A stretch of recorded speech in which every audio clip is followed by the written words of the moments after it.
Hey everyone, Technomentary here. In today's video, I'm going to show you how to turn a live photo into a video on your iPhone or iPad by following these simple steps. So let's get started. So first thing I'm going to do is go ahead and open up my Photos app here and find a live photo that I want to convert into a video. So this is a live photo. As you can see here, it says live. If I hold on to it, the live plays. However, I want into a video and also keep the original one. So if you wanted to do that, really simple. On this latest iOS version running on iOS 26, all you're going to do is tap on the three dots up top here. And then from there on, you will see an option that says save as video.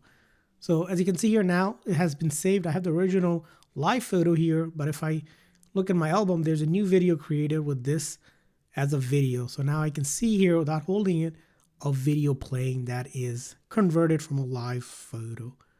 So that's how you do it. I hope this video was helpful, so please consider hitting the like and subscribe button for more tips and tricks. We'll see you guys next time.